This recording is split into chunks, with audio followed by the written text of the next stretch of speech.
નમસ્કાર વિદ્યાર્થી મિત્રો, આજના વિડીયોની અંદર આપણે ધોરણ 8 માટે જે NMMSની પરીક્ષા આવે છે એના માટે મોસ્ટ એમપી પેપરનો આપણે સોલ્યુશન કરવાના છીએ. મિત્રો, આ વિડીયોની અંદર તમને જાણવા મળશે કે કઈ ટાઈપના પ્રશ્ન આવશે, ગણિતમાં કેવા પ્રશ્નો આવશે તથા કઈ રીતના પ્રશ્નોનું આખું પેપર આવશે. તો પ્લીઝ મિત્રો, વિડીયોને અંત સુધી જરૂરથી જોજો. એક્ઝામ નજીક છે એ માટે તમારા માટે વિડીયો બનાવેલ છે. તમારા બીજા મિત્રોને પણ શેર કરજો અને આવા ઉપયોગી વિડીયો માટે આપણી ચેનલને સબસ્ક્રાઈબ કરી દેજો. મિત્રો, તમારે ટોટલ 90 અને 90 એટલે કે 180 ગુણનો પ્રશ્ન આવશે અને સમય પણ તમારે 180 મિનિટ આવશે. ઓકે, હવે જુઓ મિત્રો, પહેલો પ્રશ્ન એમાં આપેલો છે. આ દરેક પ્રશ્નનો એકવાર પેપર પહેલાં રિવિઝન કરજો અને એ રીત જોઈ નાખજો ગણિતમાં, તો તમને કામ લાગે. પહેલો પ્રશ્ન છે, નીચેનામાંથી કયો ક્રમમાં આગળનો નંબર છે?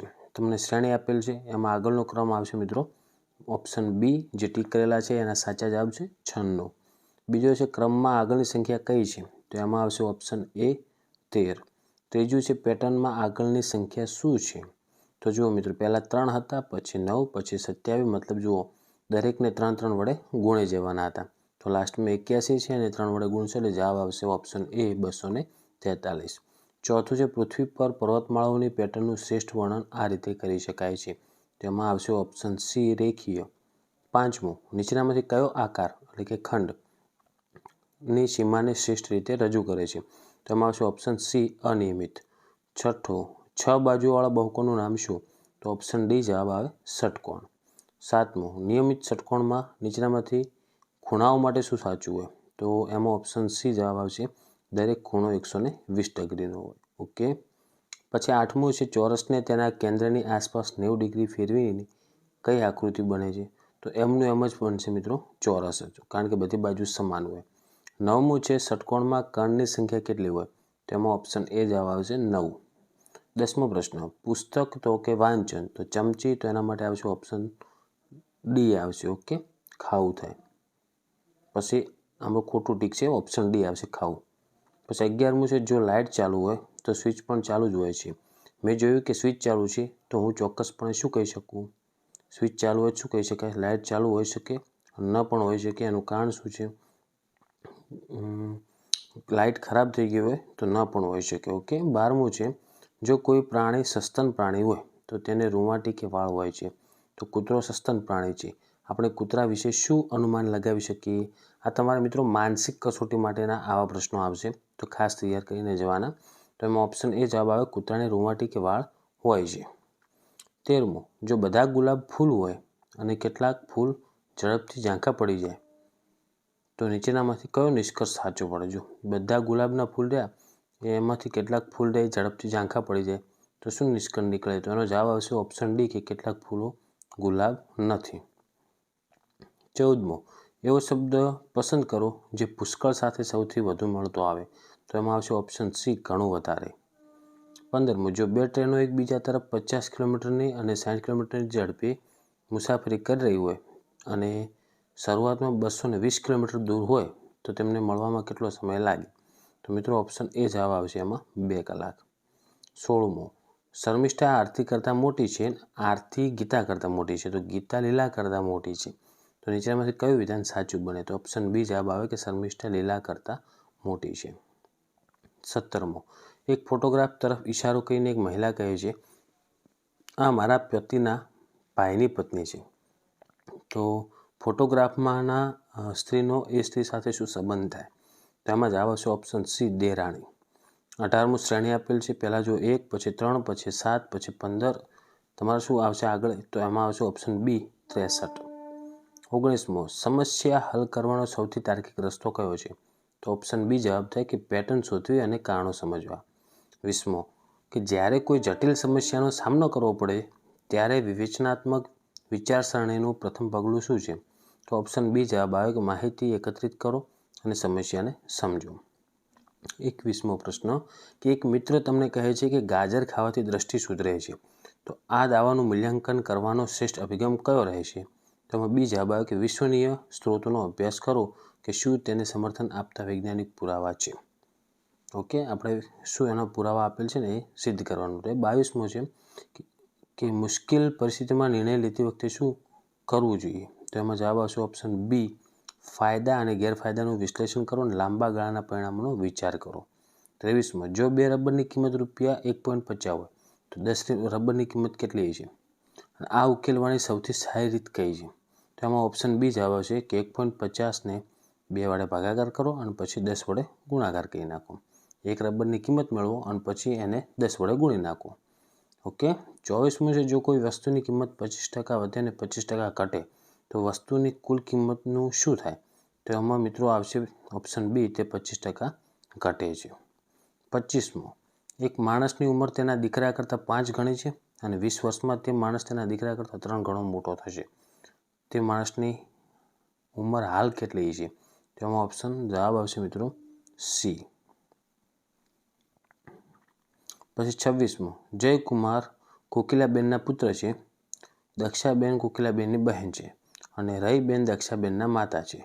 સુરેશભાઈ રહીબેનના પુત્ર છે. જો આ તમને કન્ફ્યુઝ કરવા માટે આવા પ્રશ્ન આવશે તો એમાં કયું વિધાન સાચું બનશે? તો ઓપ્શન બી જવાબ આવશે સુરેશભાઈ અને જયકુમારના મામા છે. 27 છે માર્ચ તો જવાબ છે આગળ ઓગસ્ટ. તો પછી સી આપેલ છે તો કયું આવશે? તો જુઓ માર્ચથી ઓગસ્ટ વચ્ચે જે ગેપ છે ને એ સીથી જે બીજો અક્ષર આવે એટલી હોવી જોઈએ તો એમાં એ જ જવાબ આવશે. 28 10 સેન્ટીમીટર લંબાઈ 8 સેન્ટીમીટર પહોળાઈ 8 સેન્ટીમીટર ઊંચાઈ ધરાવતા એક લંબઘનને 2 સેન્ટીમીટર લંબાઈ ધરાવતા સમઘનમાં વિભાજિત કરવામાં આવે તો કુલ કેટલા સમઘન બને? તો 3n પહેલાં શું કરી નાખવાનું? ઘનફળ શોધી નાખવાનું. તો જવાબ આવશે ઓપ્શન ડી 80. 5ની 4 ઘાતને 4ની 5 ઘાત વચ્ચે કયો ગાણિતિક સંબંધ સાચો થાય? તો 4ની જે 5 ઘાત રહી ને એ 5ની 4 ઘાત કરતાં મોટી થાય એટલે ઓપ્શન બી જવાબ આવશે. પછી 30મો પ્રશ્ન દીપકભાઈ રવિભાઈના ભાઈ છે અને રેખાબેન અતુલભાઈના બહેન છે. તો રવિભાઈ રેખાબેનના પુત્ર છે તો દીપકભાઈ રેખાબેનને શું થાય? તો ઓપ્શન એ જવાબ આવશે પુત્ર. મીઠું તો એને કહેવાય NaCl. તો પાણી તો એને શું કહેવાય? તો H2O જવાબ આવે ઓપ્શન સી. પછી 32મો રાષ્ટ્રીય વિજ્ઞાન દિવસ 28 ફેબ્રુઆરી છે તો રાષ્ટ્રીય ગણિત દિવસ ક્યારે? તો કે ઓપ્શન ડી 22 ડિસેમ્બર. 33મો સવારે 9 વાગે પાયલ મેદાનમાં ઊભી છે તો તેનો પડછાયો કઈ દિશામાં પડે? તો બી જવાબ આવે પશ્ચિમ. 34 કોઈ એક વર્ગમાં સ્નેહલ ઉપરથી 27મા ક્રમાંક પર છે તથા નીચેથી 20મા ક્રમ પર છે તો આ વર્ગમાં કેટલી સંખ્યા હશે? તો ઓપ્શન બી જવાબ આવે 46. પછી તમને આડાવાળા ક્રમ આપેલ છે તો એમાં ડી જવાબ આવશે, સી જવાબ આવશે. ઓકે. 36મો છે એન્ટ એપલ એનિમલ અરેન્જ એક્સેપ્ટને અંગ્રેજી શબ્દકોશના ક્રમમાં ગોઠવવાનું છે તો ઓપ્શન સી જવાબ આવશે.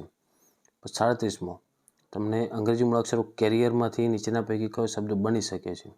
તો એમાં આવશે ઓપ્શન સી રેયર. ઓકે.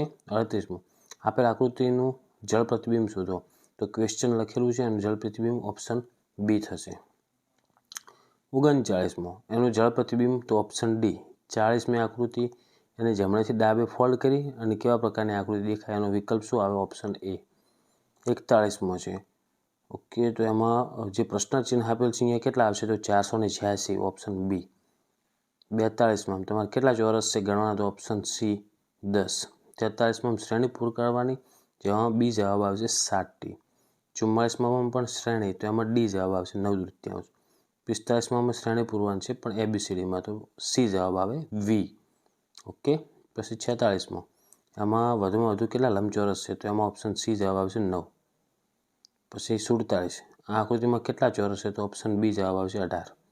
48માં તમારે મૂળાક્ષરના પ્રમાણે ગોઠવીને સાચો ક્રમ લખવાનો છે. ઓકે. તો એમાં જવાબ આવશે મિત્રો જો લાઇનસર ગોઠવવાનું છે તો ઓપ્શન સી જવાબ થાય. 49મો છે એમાં 100 મીટર લાંબી ટ્રેન 150 મીટર લાંબા પ્લેટફોર્મની બરાબર મધ્યમાં ઊભી તો પ્લેટફોર્મની બહાર નીકળતા પહેલાં ટ્રેને ઓછામાં ઓછું કેટલું અંતર કાપવું પડે? તો એમાં ઓપ્શન સી જવાબ આવશે 175 મીટર. 50માં જેમાં જવાબ આવશે ઓપ્શન ડી. 51મો છે તો એ જવાબ આવશે. 52માં આવશે મિત્રો ઓપ્શન ડી. હવે જો વિડીયો ઘણો લાંબો ન થાય એના માટે અમુક પ્રશ્નો ડાયરેક્ટ જવાબ બોલું છું. 53મો છે એમાં જવાબ આવશે બી. 54મા પ્રશ્નમાં જવાબ આવશે સી. 55માં સી. 56માં આવશે એ અને 57માં આવશે ડી. ઓકે. 58માં આકૃતિ છે એમાં તમારે ઓપ્શન સી જવાબ આવશે. 59મી આકૃતિ એમાં પણ સી આવશે. 60મું છે એમાં જયપુર તો કે રાજસ્થાનમાં આવ્યું તો લખનઉ ક્યાં આવ્યું? તો ઓપ્શન ડી જવાબ આવે ઉત્તર પ્રદેશ. 61માં થર્મોમીટર કે તાપમાન માટે ઘડિયાળ તો જવાબ આવશે સમય માટે તો ઓપ્શન બી. 62માં આવશે તમારે ઓપ્શન સી, કારણ કે ઘન આપેલ છે. જો 3નો ઘન 27 તો 5નો ઘન કેટલો થાય? 125. 63માં તો ફ્રોક તો કે કાપડમાં બને, તો ખુરશી તો લાકડામાંથી, તો ઓપ્શન સી આવશે. 64માં 52 પત્તાની થોકડીમાંથી એક પત્તું કાઢવામાં આવે તો લાલનો એકો હોવાનો સંભાવના. લાલનો એકો એક જ આવે તો 1/52 એટલે ઓપ્શન એ. 65માં 2.5 કલાકની મિનિટ કેટલી થાય? તો 2 કલાક એટલે 120 અને અડધી કલાકની 30 મિનિટ તો 120 ને 30 150 તો ઓપ્શન સી જવાબ આવે. 66માં આવશે ઓપ્શન બી 2. ઓકે. પછી 68માં એ આવશે મંગળવાર, 68માં સી પશ્ચિમ, 69માં આવશે સી 54, 70માં એ, 71માં બી, 72માં સી, 73માં ડી, 74માં ડી, 75માં બી, 76માં બી, 77માં ડી. તમે સ્ક્રીનશોટ લેતો અને જોતા જજો. ઓકે. 78માં ડી, 79માં એ, 80માં આવશે ઓપ્શન એ. પછી 81માં આવશે મિત્રો બી, 82માં સી, પછી 83માં એ, 84માં બી, 85માં પ્રશ્નમાં આવશે ઓપ્શન એ, 86માં સી, 87માં ઓપ્શન એ, 88માં એ, 89માં સી, 90માં બી. તમે સ્ક્રીનશોટ લો અને પ્રશ્નો તૈયાર કરજો. 91માં એ, 92માં સી, 93માં આવશે બી, 94માં આવશે ડી, 95માં એ, 96માં સી, 97 પ્રશ્નમાં ડી, 98માં બી, 99માં ખોટા જવાબ છે. સાચો જવાબ લાલથી આપણે લખેલો છે -28/65 અને 100માં સી. ઓકે મિત્રો, તો આજના વિડીયો માટે આપણે આટલું જ રાખીશું. નેક્સ્ટ બીજો પાર્ટ બનાવીશું. તો આશા રાખું છું મિત્રો કે વિડીયો તમને ઉપયોગી બન્યો છે. તો વિડીયોને લાઇક કરો, બીજા મિત્રોને શેર કરો. આવા ઉપયોગી વિડીયો માટે આપણી ચેનલ સબસ્ક્રાઈબ કરજો. એક્ઝામ માટે બધા વિદ્યાર્થીઓને બેસ્ટ ઓફ લક.